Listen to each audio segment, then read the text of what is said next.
Assalamu alaikum wa rahmatullah. Bismillah. Bismillah walhamdulillah. Wassalatu wassalam ala rasulillah wa ala alihi wa sahbihi wa man wala. All praise is due to Allah subhanahu wa ta'ala. We thank him, we praise him, we glorify him. Beseech him to send his choicest salutations upon his most beloved sallallahu ta'ala alayhi wa sallam, and upon all those who choose to tread in his path until the last day. Tonight, inshallah, for the weekly halaqah that I do on Monday nights, we're going to be looking at what's called the Basmala, where many of us on a daily basis, we invoke Allah in this way, saying, Bismillah ar-Rahman ar-Rahim. And what I was hoping to do is extrapolate more meaning from this, so that as we deepen in our relationship with Allah, we can utilize now phrases, terminologies that we already have consistent engagement with.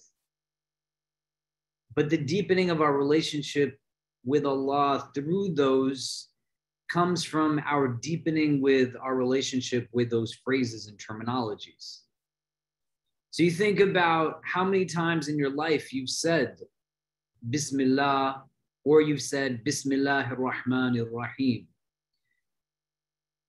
And the idea with the repetition of these types of verses is that it's not meant to become something that's mechanical or ritualistic in the sense that it's just externalized, but it's also meant to have inward ramifications and benefits to it.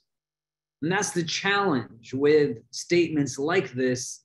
They can just become things that are customary, that we do them out of custom, but not do them from our hearts.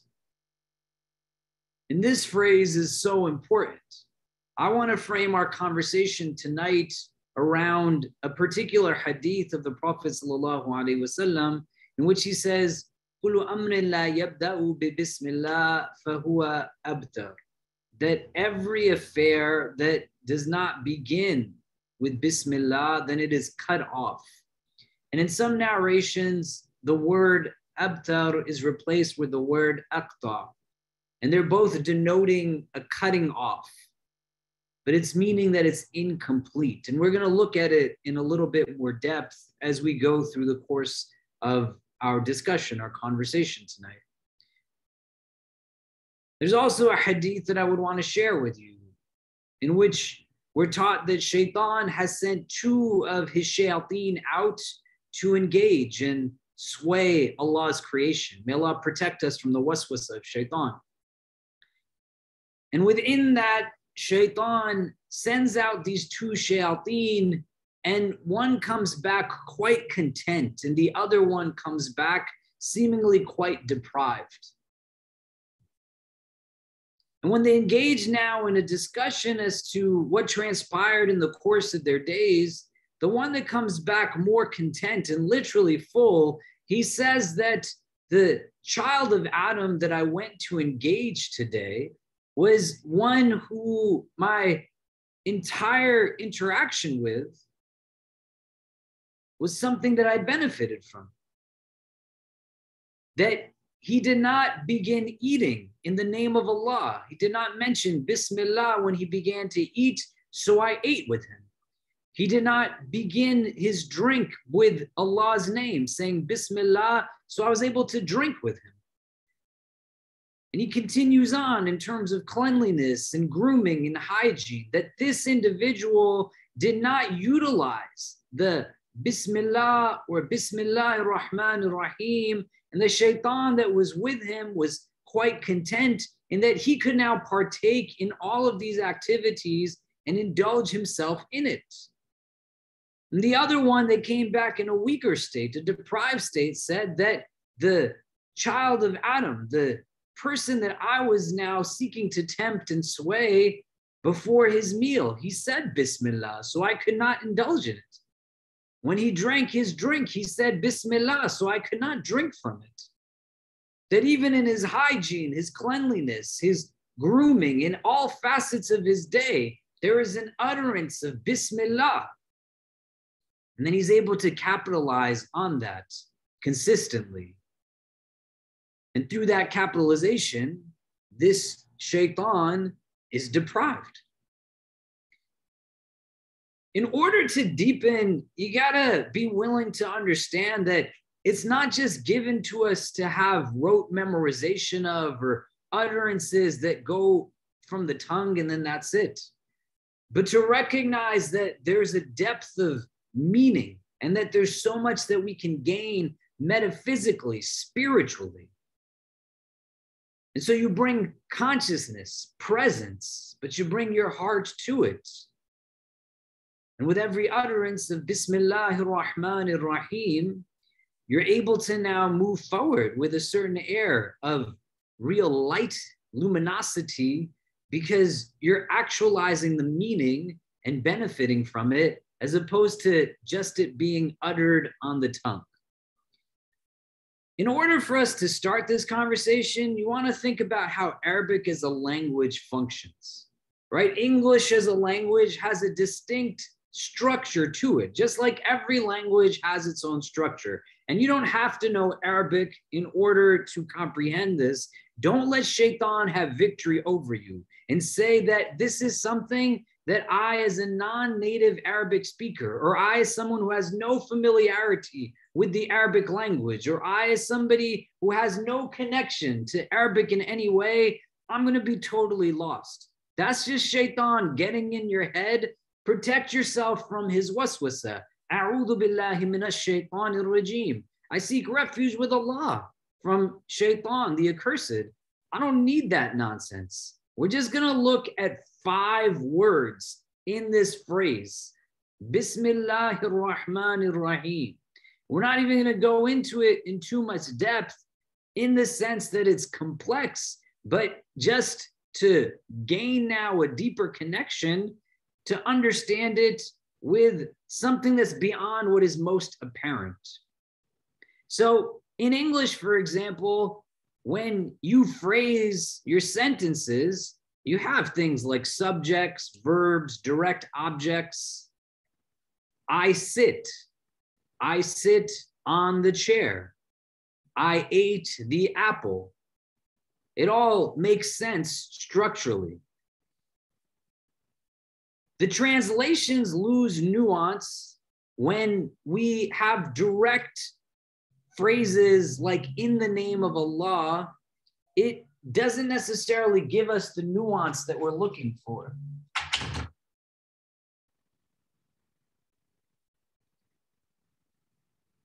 And so the Arabic of it, Bismillah, it's not a full sentence. It's just a part of a sentence. And what it essentially is giving to us is a fragment of a sentence. It's saying with the name of Allah, in the name of Allah, but that's it. It's not giving us too much more detail other than that. And what you find now is that there's something that's missing. The assumption would be that if it was to have more to it, that what's missing is something like, I begin in the name of Allah. I commence in the name of Allah. I start in the name of Allah. The Bismillah is, though, just by itself a phrase. It doesn't have that action attached to it, and there's reason for that. But you want to just think about this now in terms of, again, your relationship with it, and to pull by us looking at the structure of it itself. It's a sentence fragment. Bismillah. The ba is a preposition in Arabic. And we'll speak in a little bit about some of its purpose here grammatically, but you can translate it as with. Ism means name, and Allah is the name of our creator. And so there you have now 3 distinct words. Ba, ism, Allah. You then add Ar-Rahman and Ar-Rahim. That's the breakdown of the sentence in 5 words. Ba, ism, Allah, Ar-Rahman, Ar-Rahim.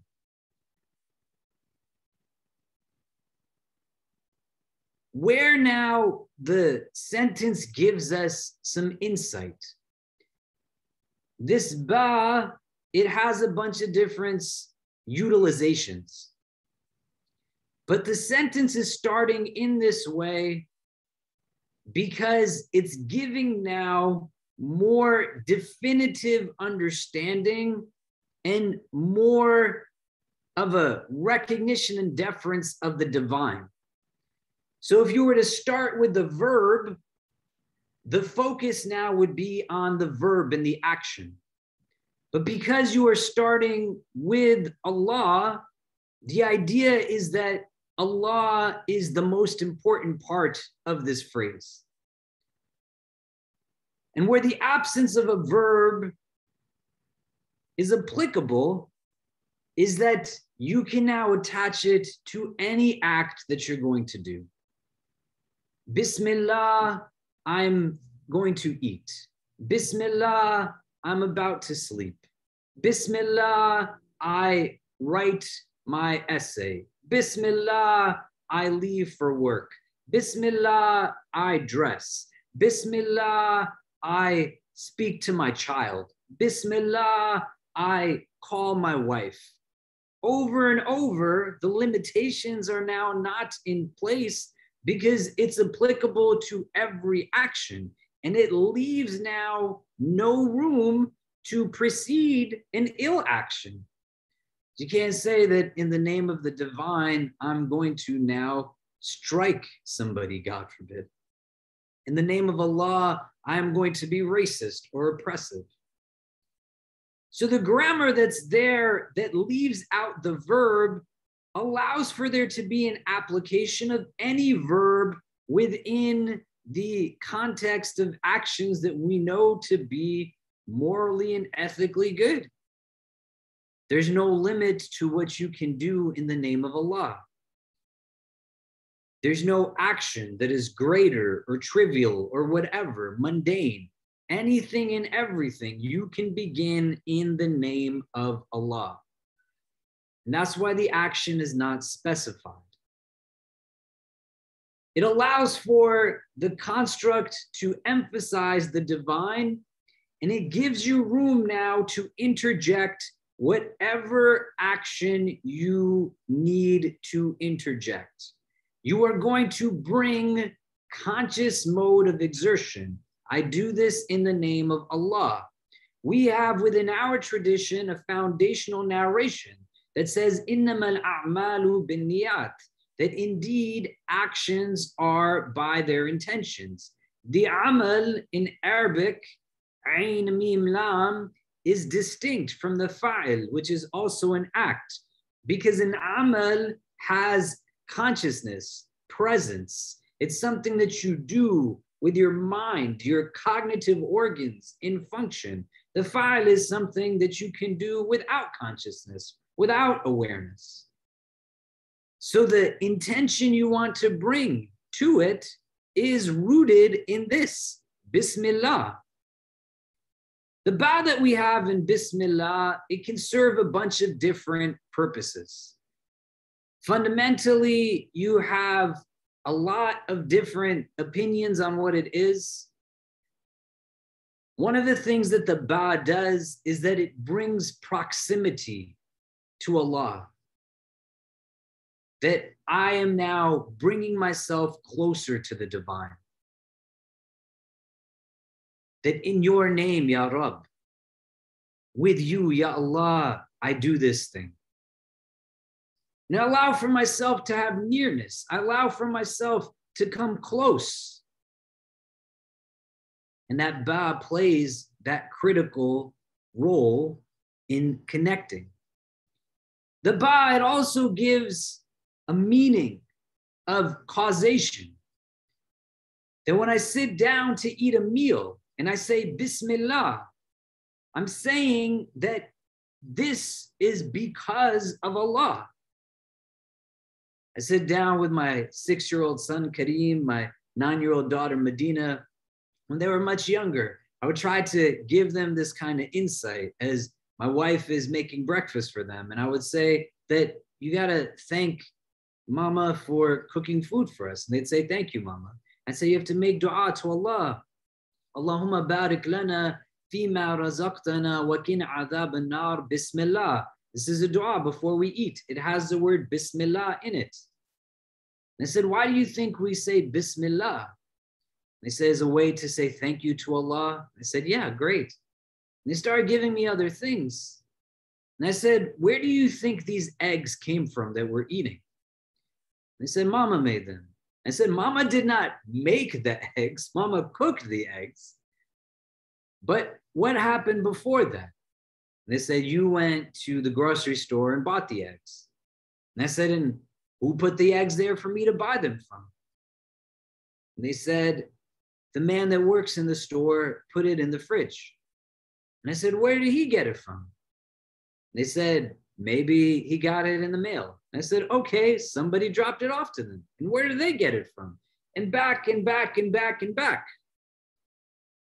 Going back now, steps upon steps upon steps that illustrate the idea that hundreds of people, thousands of people are put into motion just so this egg, subhanAllah, can get onto our plate.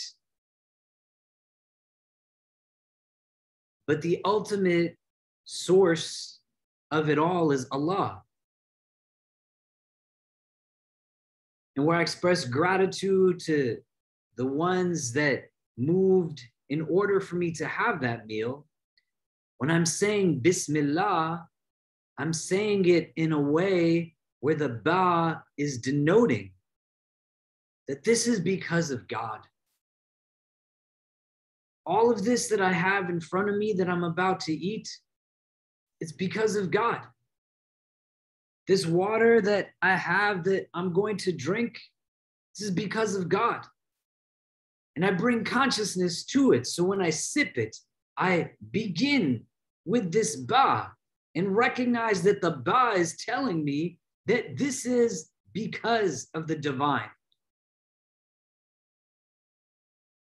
You're able to then deepen in gratitude, in appreciation, to be able to draw that much more meaning from what is right in front of you.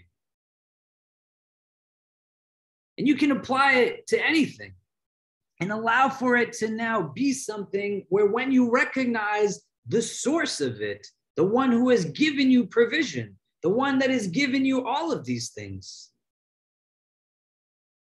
it becomes a means of recognizing with gratitude that Allah is Ar-Razak and He is Ar-Razik. He is our provider. He is our sustainer. And so He's the one that gave me all of these things. He's the one that blessed me with the blessings that I have. So how do I bring to myself a presence that allows for me to recognize and understand this? The ba can yield that consciousness. It's telling you that this is because of God. The ba is also a ba that allows for you to engage Allah as being with you, and not in an anthropomorphical sense, but you recognize that Allah is with you in the sense that you are not alone, that you are not by yourself. When you leave from the house and you say Bismillah, you say that you have tawakkul on Allah, that Allah is your wakil, you're relying on Allah. You say la hawla wa la quwwata illa billah, that there is no strength or power except with Allah. You're readying your heart to say that what's in front of me, I'm not taking on alone, that Allah is with me, that I am not by myself. That as much as there's things that create fear and trepidation, I have strength and courage through my relationship with the divine, because that ba is telling me that I am now with Allah. And I'm invoking Allah, that Ya Allah, be with me in the way that I can feel your presence. I can recognize that you are here, closer than my own jugular vein. All of that is just in this ba. And think about where you might have to venture into, where you feel like you are most alone. where you feel constricted. You feel as if there's things that you don't know. My 6-year-old, from the time he was like 2 or 3, he always likes to sleep with somebody next to him. He's a cuddler. He's a snuggler, mashallah. In every which way that he can try to convince me, my wife, my daughter, is it okay if we have a sleepover tonight? Will you come and sleep in my room tonight? And one night, my son Kareem, he said to me that I'm just scared to be here by myself, Baba. And I said, what are you scared of, Kareem? And he said, I'm scared of the dark. I said, you're not scared of the dark. He said, I'm scared, Baba, to be in this dark room. I said, this is your room, Kareem. You know where everything is in it. It's not even dark. You got a light, a night light. And then he said, I'm scared to be alone. I'm scared to be by myself here.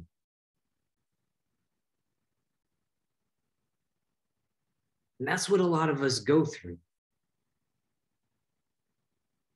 That we can tell ourselves that the fear is rooted in something, but really it's that I don't know how to deal with this by myself. It's so hard to be able to take on challenge, let alone taking it on without somebody there being with me as a companion, somebody being there with me so that I don't have to traverse these paths by myself. And in that ba, what you find, that with is giving an idea, an indication that, Ya Allah, I want to do this with you. And this is where the hadith that tells us that if all of the world and everything in it came and gathered and transpired against you, they sought to do something to you, they couldn't do it. Why? La hawla wa la quwwata illa billah. There is no power or strength except with Allah. And so you say Bismillah, so that the child that exists within of all of us, the individual that has grown with core beliefs that make it hard to take on unfamiliar realities or to go into spaces that life is not so kind and it's hard. May Allah make it easy for all of us. You're saying that, Ya Allah, I don't want to be alone. Help me feel your presence. The ba is denoting that. That, Ya Allah, I want you to be my companion in this. That, Ya Allah, let me feel that you are not just watching me, but watching over me. So when I take steps in this world that is harsh and judgmental, when I meet people who seek to base my own sense of value off of pushing me down and judging me harshly, when I don't know what tomorrow is going to bring, when I don't know what my next moves are, I don't know how to overcome relationships that don't work out, or parents that don't understand, or not being able to move forward in the ways that I want. Help me to know that I'm never by myself because you are always with me. That ba, it denotes companionship. That, Ya Allah, let me feel that presence so that I don't ever feel like I'm by myself. And you see that the Prophet ﷺ, he has this. And I remember for me growing up, it was hard because I couldn't understand any sense of real encouragement or empowerment through my relationship with the divine. And I'd get to a place where I'm trying to recognize what that means. But the depictions of God that were given to me were non-existent. Most of what was focused on was just mechanics and ritual. And there wasn't conversation on who Allah is and how do I understand who he is in relation to who I am. And so everything was just defined in terms of halal and haram, and seemingly I did more haram than anything. It was like walking on eggshells. There was no sense of real strength. There's a hadith where a man comes upon the Prophet ﷺ and he has a sword unsheathed. And he looks now to take advantage of this surprise on the Prophet and says, Ya Muhammad, who's going to protect you now? And he says without hesitation, Allah. And the sword, it just drops. I wanted to believe in God like that. A God that I put my reliance in. A God that I understood was not just watching me, but watching over me. So the same way where my son at 6 years of age, even when he was younger, is trying to just come to a place of recognition of how to deal and confront these spaces that I don't know how to be in. I know that I'm not alone, but Allah is with me. And that ba, it denotes this. You are never alone. Allah is always with you. The people that you see in the world going through difficulty, Allah is with them. The sphere and realm of existence where all of it is made to make sense is a day of judgment that He is the sole owner and master of. May Allah make it a day of ease for all of us. But you understand that in this world, which is a world of decision-making, a world of choices, a world of effort, a world of action and exertion, you're not ever by yourself, which is different from feeling by yourself. But you're not ever alone because God is always with you. And that ba is indicating this. That Ya Allah, I'm going on this journey in your name, with you, Ya Rabb. I leave on this journey. With you, Ya Allah, I move to another city. With you, Ya Allah, I take these next steps. With you, Ya Allah, I'm just leaving my house. That ba is denoting that companionship.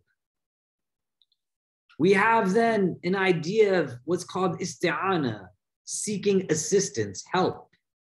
And it's a little bit different from companionship. Because when you now turn for assistance, you're yielding in a way that recognizes that I'm putting myself out to the one who is free of need. We as humanity have innate sense to worship something. Whether we're worshiping the right thing or not, that's a different question. To be abd in Arabic, to be a servant, an abd, which is an integral part of us as humans' existence. We are all abd. An abd, by definition, is something that relies on something else to exist. And so everything in creation is an abd because everything needs something else in order for it to exist. Nothing is self-sufficient. Allah Azza wa Jal Himself uniquely is not reliant upon anything for His existence. And so when you are now going to engage the divine through this Bismillah, the ba is a ba of isti'ana. It's a ba of seeking assistance. With your aid, with your help, Ya Rabbi, I give this halaqah. With your help, with your assistance, Ya Allah, I study for this exam. With your help, with your assistance, Ya Rabb, I pursue my livelihood through my job.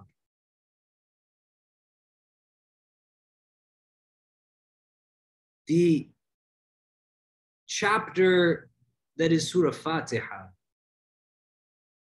it essentially is rooted in two different parts, what we call ibadah, worship, and isti'ana, help.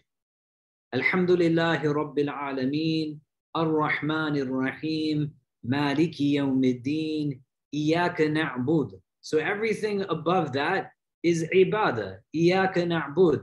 We seek, we worship you. Alhamdulillahi Rabbil Alameen. All praises to Allah, the Lord of the worlds. Ar-Rahman Ar-Rahim, the most merciful, the most compassionate. Maliki Yawmiddin, the master of the day of judgment. Iyaka na'bud, you alone do we worship. Everything in the verses preceding that is about ibadah. And then the verse continues, Wa iyaka nasta'een, and your help alone do we seek. Then what comes after that, it's about isti'ana, help, assistance. So it says, Ihdina sirat al-mustaqim, guide us to the straight path, until the end of the chapter. You all know it. Sirat al-ladina anamta alayhim, ghayr al-maghdubi alayhim, walad dhalin. Ameen. May Allah make us from amongst those who He bestows His favor upon. So this ba is of isti'ana. I'm turning to Allah and I'm asking, Ya Allah, with your help. And these distinct meanings can have overlap on actions, and some of them will be more pronounced in others. Another meaning of the ba is of barakah, of blessing. That you're invoking Allah in benediction. You are asking of Him to put khair into this, but through the mention of Allah, you are now bringing this increase in barakah. And that's what we really want, is metaphysical gain. There's other meanings to the ba, but you can see just in this one letter, it's a preposition. It's what we call harf jar in Arabic. In that ba, there's so much that's there. So you want to embrace it. You sit down to eat your meal and you say, Bismillah. You say all of this is because of God. You exert now something that's difficult. Bismillah, with your help, Ya Rab. You're venturing into a place that creates some kind of trepidation within you. You feel alone. Bismillah, Allah, I am asking, help me to feel your presence so that I don't feel alone. With you, Ya Rabbi, with you. The ba now aligns itself to the word ism. And in the Arabic, the alif drops itself, but it's still two words, Bismillah. And so the ism in Arabic is a noun, it's a name. And here, there's two different ways that we can understand the presence of this Bismillah.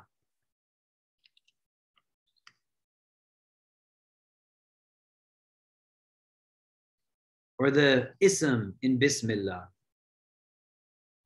So we have, for example, in the Arabic language, the verb sama yasmu, which means to rise or elevate. Like in Arabic, the word for the skies is sama, samawat, right? We call on Allah constantly in the Quran. It says, right? Rabbis samawati wal ard, that He is the Lord of the heavens and the earth. So the sama, the skies, they're literally the skies. And so in that sense, the word is denoting that you are giving it rise or elevation in that way through its name. It's what gives it that. You also have in Arabic the verb wasama yasma'u, which means to brand or mark something. And so it's the ism is what's giving its mark, its distinction. And names are something that are really important. And this is not as a side, but something to appreciate. If Allah blesses you with children in your life, give them good names. Allah blesses you with good friends, call them good names. And the name that you've been given, let it be something that you appreciate and you embrace fully. You don't need to water it down or do anything to it, but you allow for it to be what it is. right? My name is Khalid, right? I can tell you all, probably some of you have frustrating interactions with people who mispronounce your name like crazy. And it's a distinction to say that I'm going to let somebody call me something just because I feel like no one's going to ever really understand me or get me, versus I honestly believe that they don't know better. And so don't let people change your name. If they can't pronounce it, don't let them call you something else. Because what if you were sitting with somebody and you're saying, they can't pronounce Khalid. And they said, I'm just going to call you like Colin instead. No, man, my name is not Colin. My name is Khalid. What if I said to you, instead of calling you Jonathan or Charles, I'm just going to call you Didi? It makes no sense. Your name was given to you as a means of distinction. Your name is given to you now as a means of recognition. It allows for you to have specificity.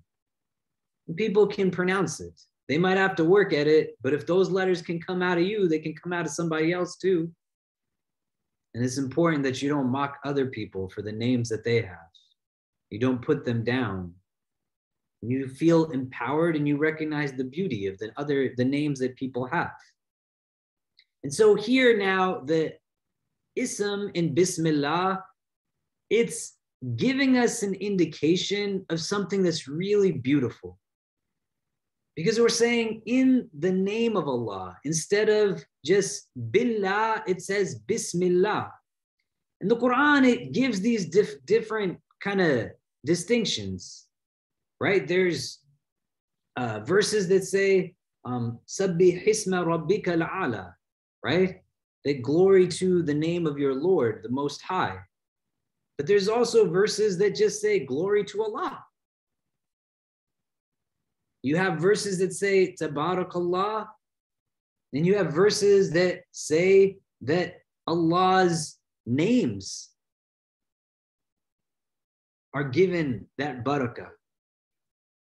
They make those distinctions.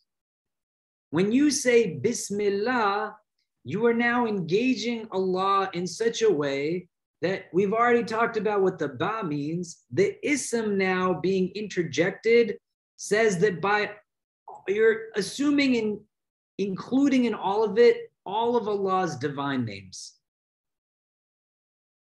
The ones that we know, the ones that we don't know. And in our understanding, the names of the divine are infinite in capacity, subhanAllah. But when you're saying Bismillah, you're saying now by default that I'm seeking to bring Allah in through the divine names that I might not even know them at that time. You okay? What do you need? Want to come say assalamu alaikum to everybody? No? Sorry, my son just walked in. So if I need an opening to something and I say Bismillah, I don't have to necessarily invoke Allah, Ya Fatah, open things for me, because the use of the ism in this phrase is denoting that. Bismillah, it's incorporating all of the names of the divine. It allows for me to have a recognition of every and any name of Allah Azza wa Jal. Where I can allow for myself to deepen in that presence. And it's important to understand as well, because sometimes we hesitate in recognizing that dua is not just spoken from our tongues. There's a lot of du'as that you utter that are from your heart, that your tongue doesn't know the words, but your heart is still speaking them. And so you yield, you open to this idea. And when you now have this go with the ba, in that sense of isti'ana, seeking assistance, in that sense of causation, in that sense of recognizing as invoking Allah's companionship, I'm leaving with Ar-Rahman, with Al-Jabbar, with Al-Qahar, with each and every divine name that we know and we do not know. That ism is giving indication of this. Bismillah. It has the ability to now also create attentiveness and focus. There's a hadith where the Prophet ﷺ, a young boy by the name of Umar, who is the child of Salama, he's having difficulty in just eating his food. And the Prophet ﷺ, he says that say the name of Allah, and then eat with your right hand and eat what is closest to you in your plate. But he gives them the advice of being able to maintain focus as a young child can be inculcated through speaking Allah's name. So the ba in conjunction with the ism is now giving us an opportunity to invoke Allah in all of these different divine names and attributes that he has, subhanAllah. We then come to the third word, which is Allah. And Allah is the proper name for the divine, our creator. And it's a unique situation because in many religious traditions, God does not have a name as such like this. Allah is not a word that can be made into a plural. It's not a word that in the Arabic language, you also have like a dual form. So you have a singular, you can have a way to say two of something, and you then have something that's in multitudes or plural. Allah is not able to be made into those things. There's some opinions that grammatically say that the name Allah is derived from certain roots. But what most people would say of our teachers is that the name Allah is not derived from any specific root, nor is any other word derived from it as such. It's unique. The way we say that Allah is Ahad, that He is the one. If something is Wahid, like when we're counting, Wahid, Ithnain, Thalatha, the word Wahid can be divided. It can be multiplied. It can be added to. You can take it into parts. Ahad is distinct from Wahid because Ahad is not something that can be broken down, right? The way that I have a glue stick for some reason sitting next to me and I can take it and put it into pieces. Ahad denotes you can't do that. You can't make it into a plural. There's no plural of Ahad. So Allah is the proper name of our Lord. The Prophet ﷺ, in his first revelation, he's told, Iqra, read. And he says, Ma ana biqari, then I'm not able to read. And the revelation continues, and as he responds that I'm not able to, he says, Iqra bismi rabbika alladhi khalaq. Iqra bismi rabbik, that you read in the name of your Lord. That isti'ana is there, that sense of seeking help and support and strength and blessing. I don't know how to do this, is what he is saying, right? In the Sunni tradition, the Prophet ﷺ is not able to read or write. So he's saying, I'm not a reciter, I'm not able to read or write. And the angel Jibreel alayhi salam is saying, do it in the name of your God. Connecting to Allah for some of us requires unlearning things, whether we are conscious of how we have learned them or not. And there's a mode of unconscious learning that likely has happened to all of us, but we need now conscious unlearning. When you hear Allah, what do you think? Do you believe in a God who is your provider, your God who is your sustainer, the God who brings you nurture and nourishment? The word Rabb in Arabic, it has a lot of different meanings to it. And so linguistically, the word Rabb, which is how Allah introduces himself to the Prophet sallallahu alaihi wasallam, Iqra bismi rabbik, read in the name of your Rabb. It doesn't just mean Lord. The word Rabb, it can mean in Arabic, Malik. It means the owner. The Malik is somebody who is necessarily the one that is the possessor of something. When we call upon Allah as Al-Malik, we're saying that he is the owner of all things. So everything that exists in this world is from Allah. Nothing of what we have is inherently ours. And it's a beautiful thing to reflect on because it can break now entitlement. There's a distinction in being able to say that somebody has a right to something, right? In being entitled to. Like we just saw a crazy fire in the Bronx. May Allah make things easy for our brothers and sisters there, all people impacted by it. May He grant peace to those whose lives were lost in this tragedy, make them from the shuhada, and make each of us the best of supporters of those who they have left behind. And these were people who we didn't lose because they were using space heaters. They have a right to have heat in their home. That's not entitlement. That's not what we're talking about.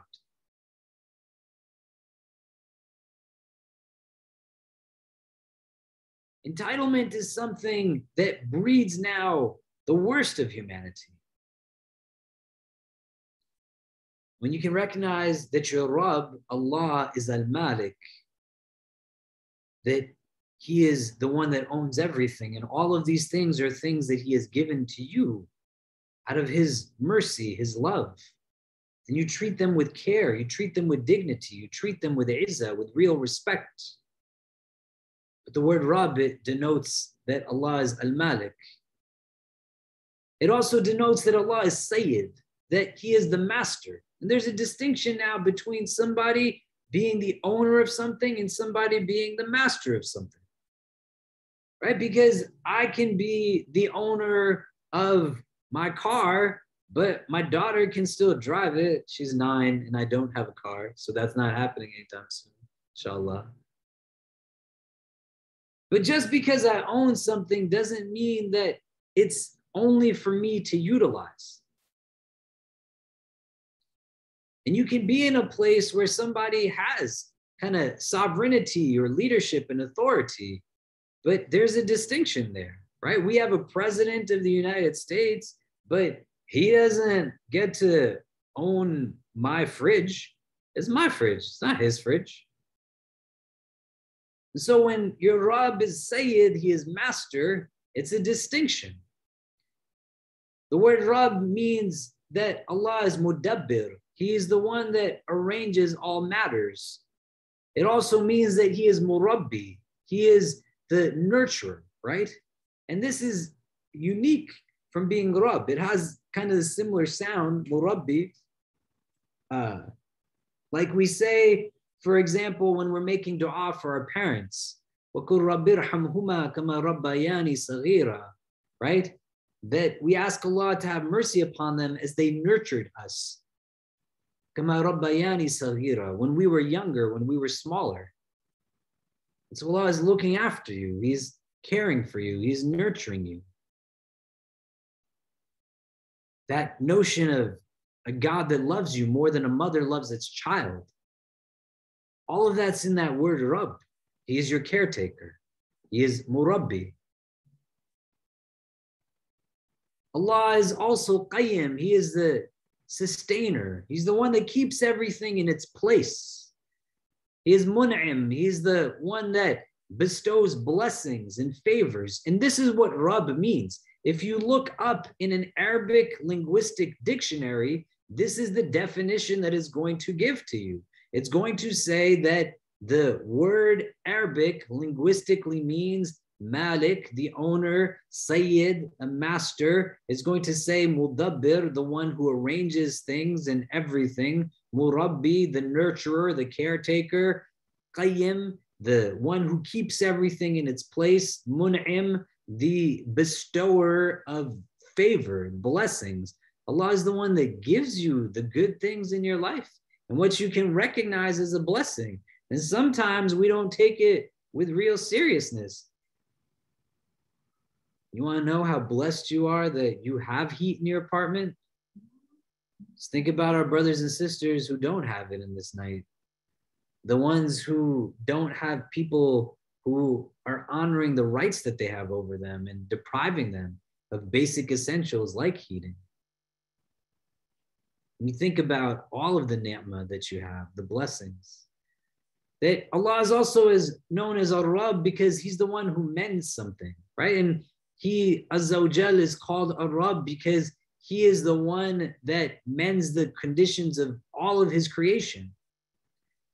And that all is just within the word Rabb. And we're being told to do things in the name of our Rabb, in the name of Allah. And so you got to sit and think within yourself, who is God to you? Who do you believe him to be? Do you believe in a God that's an angry old man looking for a reason to punish you? If you have people in your life, people that you have been given trust over, people who look to you for help and assistance, do you give them a sense that you are invoking a God and an understanding of a God that is this angry old man in the sky looking for a reason to punish you, or a God to have hope in, a God to draw strength from, a God of mercy, a God of love? We have a narration in the prophetic tradition that falls within the genre, the category of Hadith Qudsi, the sacred Hadith. And so within it, it says, and these are Hadith that follow a construct that says the Prophet ﷺ has said that Allah has said, and then it says what Allah said. And so in this particular narration, it says that the Prophet ﷺ has said that Allah has said, Ana inda dhanni abdi bi, that I am as my servant thinks I am. And this is fundamental now to each one of our individual relationships with the divine.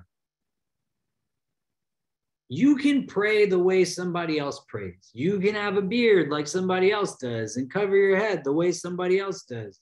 You can eat and dress and do things the way other people do them. You can't believe something just because somebody else believes it. Belief comes from within you. And your tongue can claim that it believes something, but your heart, your demeanor, your mannerisms are going to denote something else. So if I asked you, who is Allah to you? Are you identifying Allah for yourself in whatever limited capacity we can to conceptualize the divine in the ways that he is giving us indication? And what's amazing about the Basmala is that Allah then introduces himself to you in the ways that he wants you to know who he is. Whether you are somebody who has ever started a new job, you are married, you made friends in college or high school, whatever, somebody you meet for the first time, what are the kind of things that you tell them about yourself? What's your name? My name is Khalid. What do you do, Khalid? I'm a chaplain. What is a chaplain? Etc., etc., etc. I'm going to tell you things about me that I want you to have stick with you. So that down the line, when you are now attaching distinction to a name, right? My identity to you is through my name. You don't identify me based off of general categorizations. Man, boy, Muslim, etc. That's like so many people in the world. You narrow it down to specificity through the name that I have, Khalid Latif. And then from there, you start to attach meaning to it, right? The Prophet Muhammad sallallahu alaihi wasallam, for example, is known as Al-Amin before he is known as Nabi. He is trustworthy. He is a person of integrity, mashallah. And so when people hear the name Muhammad, they see him.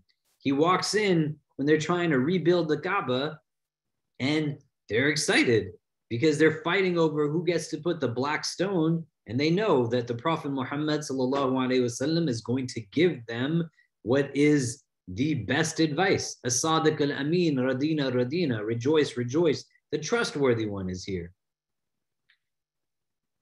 You're meeting somebody who you're trying to have a relationship with of some kind, business, emotional, otherwise. You're going to tell them things about you that don't make you a person that is just easily lost in a sea of other people. You're going to give them something that it sticks in your head that, oh man, that's who Fatima is. That's who Muhammad is. That's who Kashif is. That's who Zainab is. That's who Jonathan is. That's who Amber is. Allah is telling you about himself in this initial introduction into the Quran in so many different ways that you invoke him through this Basmalah, that he is Ar-Rahman Ar-Rahim. So if there's anything that you are going to forget, don't forget these things. The way somebody wants to emphasize to you what they're about when they interview you for a job. You're going to meet somebody's parents and trying to convince them to let you marry their little girl. They're going to hear from you things that you want to have them think of you through. Allah is telling you, think of me through my mercy. Think of me through my compassion. The word Rahman in Arabic, its grammar, it denotes something that's very emphatic. So when somebody, for example, following a similar grammatical form says that they are hungry, they're starving, they'll say, Ana Jo'an, I am starving, that I am hungry, hunger is me. I'm exhausted at the end of a long day's work. I'm going to say, Ana Ta'ban, that I'm so exhausted, exhaustion is me. If I ask you to do something and you don't get it done, or you're just being lazy about it, I'm going to call you kaslan, that you are so lazy, laziness is you. It's emphatic. And you can hear the similarities. Jaw'an, Ta'ban, Kaslan, Rahman. Now, the thing that comes up with these emphatic behaviors is that they have means to be impermanent. So if you are starving, you get rid of it by eating some food. If you are exhausted, you deal with it by getting some rest. So Rahman, meaning Allah is so emphatic in his mercy, so emphatic in his compassion. It has, though, the capacity to be something that you do not get, but the cause of it is not Allah removing it, but you doing the things that remove Allah's being Ar-Rahman from your life. And so he immediately follows it with the word Rahim, which denotes a continuity, permanence. Allah is merciful as Ar-Rahim always. The two go hand in hand. So when he's telling you to begin any action, Bismillahir Rahmanir Rahim, with the name of Allah, the most merciful, the most compassionate, he's saying, let these two things really stick in your head. What is it that removes us potentially from being recipient of Ar-Rahman's mercy? The Hadith Ar-Rahman, it says, Ar-Rahimuna yarhamahum Ar-Rahman, irhamu man fil ard, yarhamkum man fis sama, that the merciful one is merciful to those who are merciful. Be merciful on the earth, the one who is in the heavens will be merciful to you. That in another narration it says Allah is not merciful to those who are not merciful to mankind.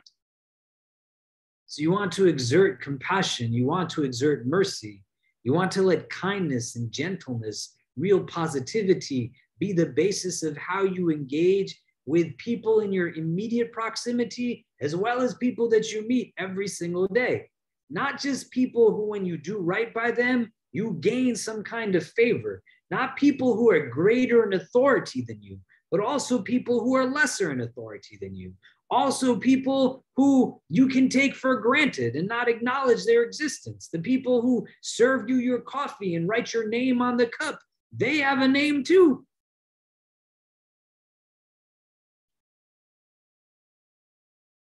So you draw closer to Ar-Rahman by being the source of Rahmah yourself. And if you become devoid of Rahmah, may Allah forgive us for this. And it's a real thing. The companion asked the Prophet ﷺ when he sees him kissing his grandsons, that you kiss your boys? He says, yes, I do. And he says, I don't kiss any of my sons. And by indication, he's talking about sons and grandsons. The Prophet ﷺ, he's saying this to him in a way that's like, this is like what a man is, and machismo and all of this.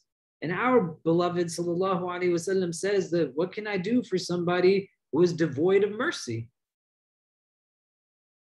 You gotta live these values, this gentleness. And then it creates now this sense of interaction all together, that what brings it, that consciousness, is by truly beginning in the name of Allah, with Allah's name, with Allah's assistance, with Allah's presence being felt, by invoking Allah for barakah and blessing.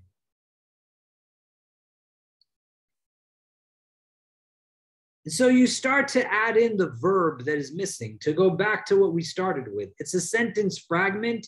You include the verb.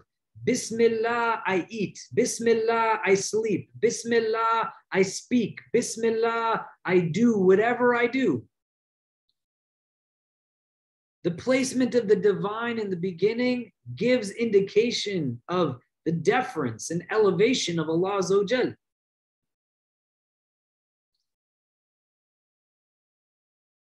You allow for yourself to bring it into your life. There's so many of us who feel alone. May Allah make things easy for all of us.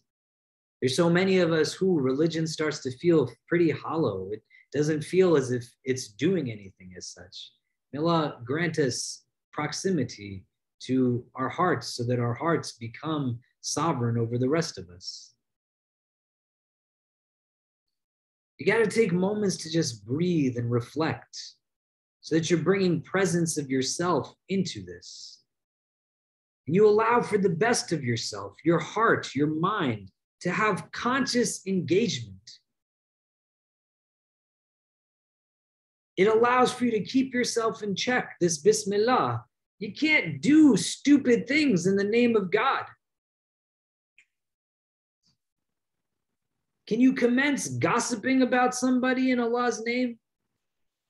Can you degrade or humiliate somebody in Allah's name? So you begin to put yourself into more of a conscious mode of exertion.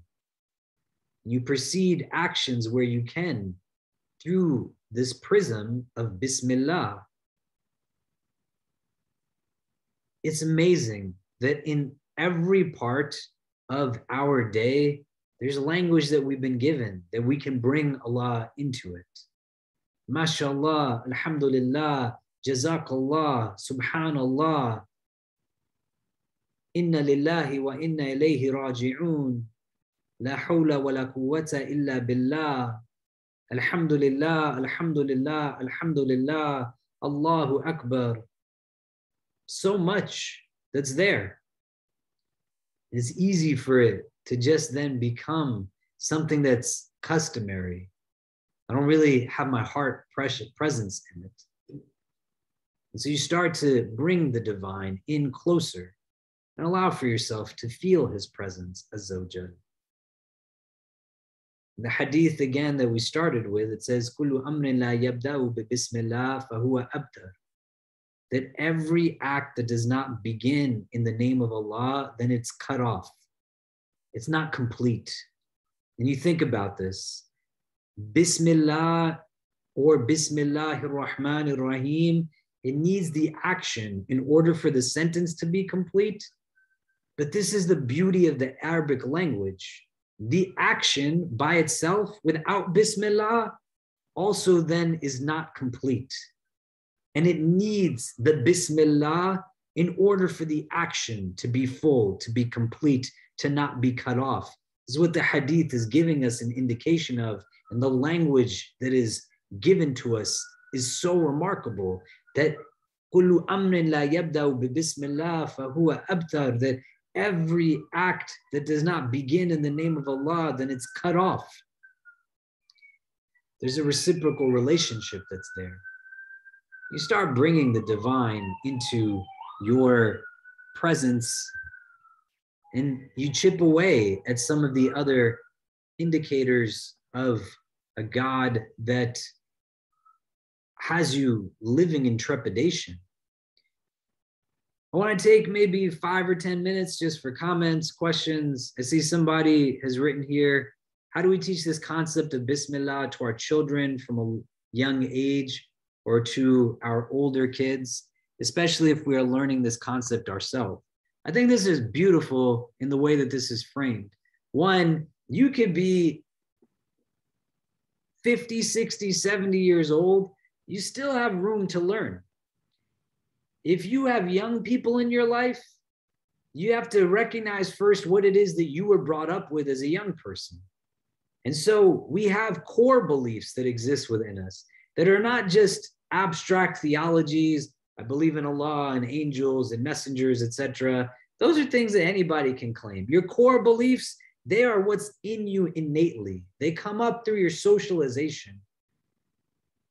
And they serve now cognitively as a means through which you affirm reality through them.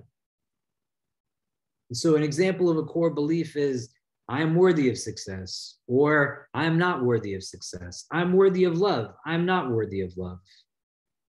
And it builds up a lot. And a lot of you probably know people like this, and some of you might yourselves have experienced this. May Allah make it easy from us. Where you have people who are harsh and judgmental, or they say words to you over and over again. Why are you so negative? You are so this, you are so that. It starts to build through self-talk as well as other voices, perspectives of the self. The example that I like to use utilizes the circus elephant, who as a child is shackled now by a certain harness or rope. And as the elephant grows into adulthood, it's now a massive beast. It's still shackled, but it's by the same rope as when it was a little child elephant. And from the outside looking in, you could say to the elephant, just break it. You're a beast. But it's not a physical shackling. It's a psychological shackling. It's learned that helplessness. And so you look within yourself, because in each of us is still the children that we were once. You can only give to somebody what it is that you possess in the first place. Decisions are not just, do I wear a black kufi today or a brown kufi today? Do I wear blue shoes or brown? Who cares? Choices are not just rooted in things like that. Perspective is also a choice. And what shapes perspective are these beliefs. Now, the challenging thing, the paradox of decision-making, is that when you don't make a choice, you've essentially chosen. And if you haven't brought the best of yourself cognitively to reflect on who God is to you, then it's really easy to leave God out of the picture. But when you're leaving God out of the picture, you're still in a place where the deprivation of blessing is from you. So what's great about this question is we're learning ourselves. You got to keep learning. When you have a young person in your life, teach them to celebrate Allah. Most of us, when we were young, we learned the words haram and fard before we learned who Allah is. Someone taught us to pray our sunnah prayers before we were taught whose sunnah it is that we're following. If I was to ask you who Allah is to you, what would you say? And not somebody else's words, but do you believe in a God that believes in you more than you believe in yourself? You read the Prophet Ibrahim alayhi salam in the Quran, the way that he talks about Allah. He is the one that feeds me and gives me drink. He is the one that heals me of all of my ailments. And those are ailments that are not just physical, but emotional, mental, spiritual. He believes in a God that gives him strength. And then you start to bring that God into your children's existence, not just through, deliberate rote memorization, and also not in contradiction to things. How are you going to tell your kid to believe in God's mercy by yelling at them about not knowing who God is to them? You bring gentleness, you bring kindness, you bring compassion. And then you serve as that reminder. We have a hadith that says, تَخَلَّقُوا بِأَخْلَاقِ اللَّهِ. This is in the Sunni and Shi'i traditions of our religion, that you essentially actualize, you embody the names, the divine characteristics of Allah.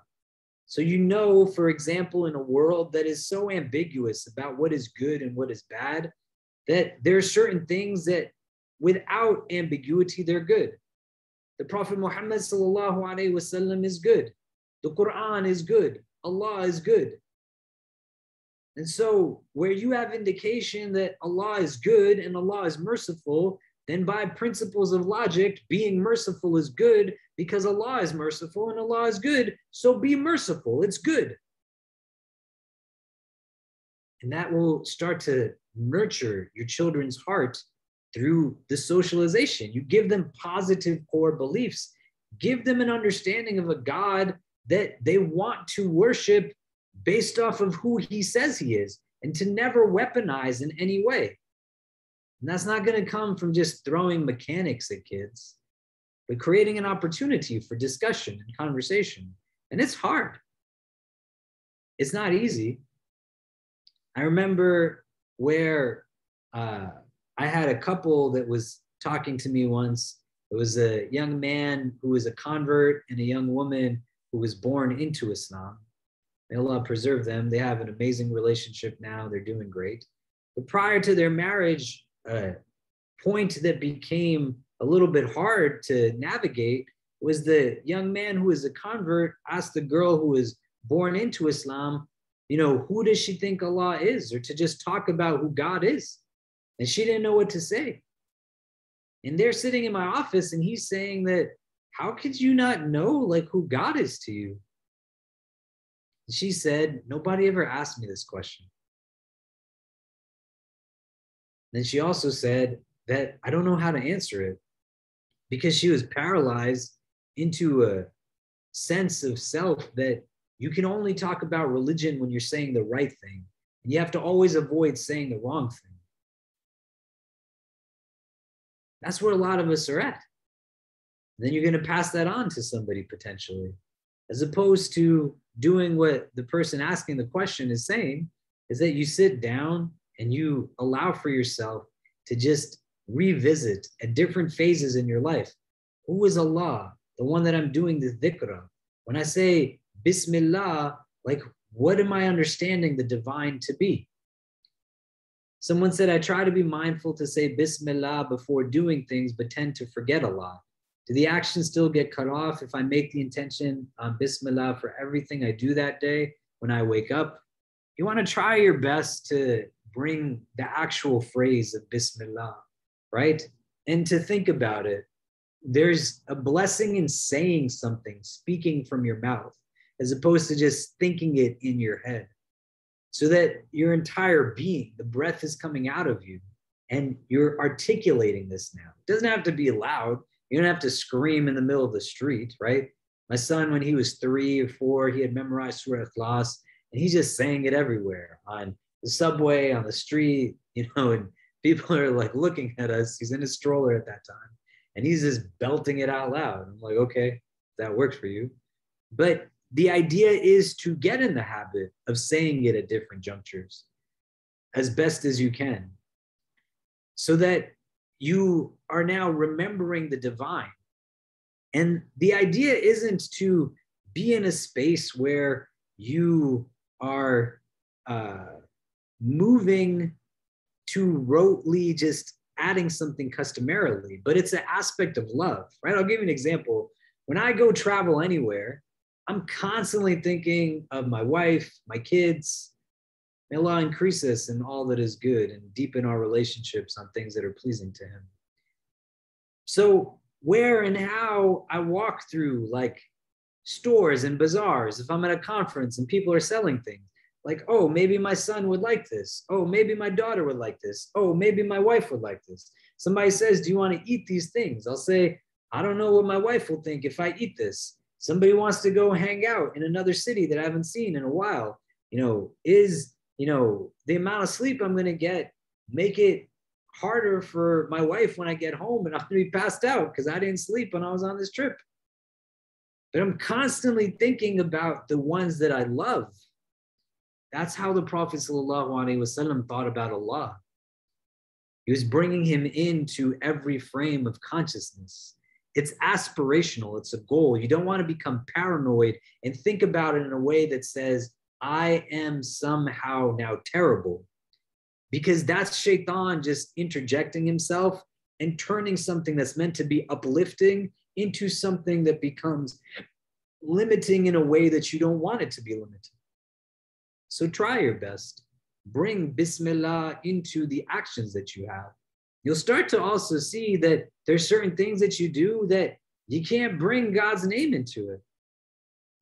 And you say, well, why am I doing these things? And you might have an answer to it, but that explicit mention becomes really key, really critical, as best as you can, inshallah.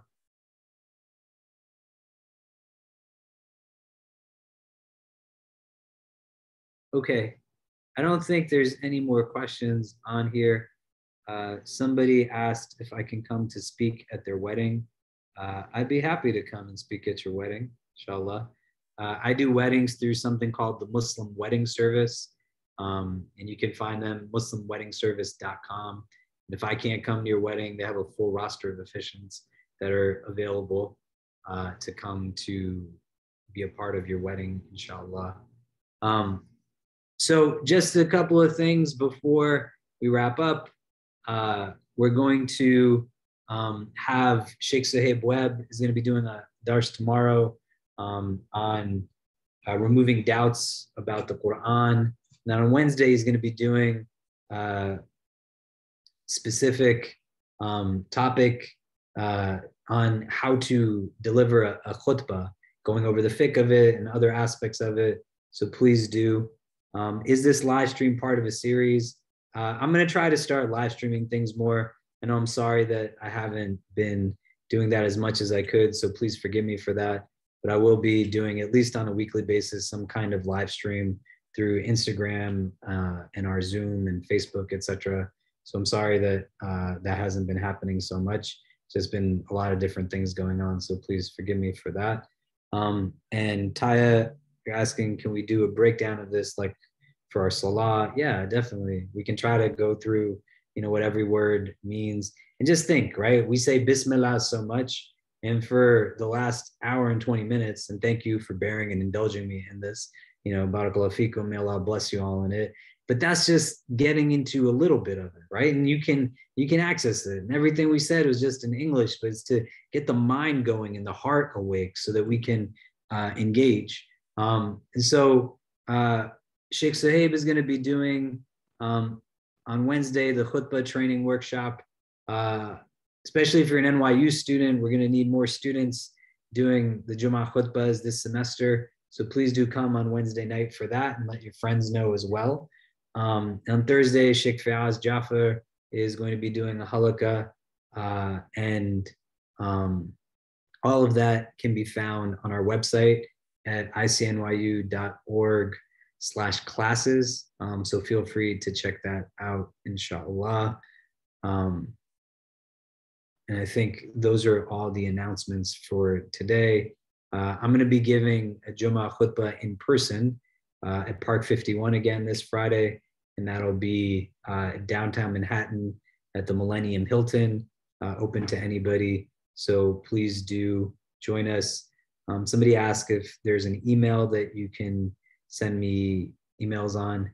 My email is KL, like my initials, KL442 at nyu.edu.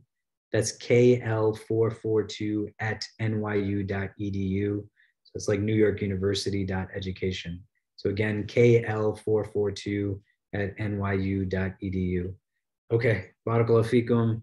May Allah bless you all always. Jazakumullah khair. If anyone needs anything, feel free to be in touch. Otherwise, we'll see everybody next week, inshallah. Assalamu alaikum wa rahmatullah.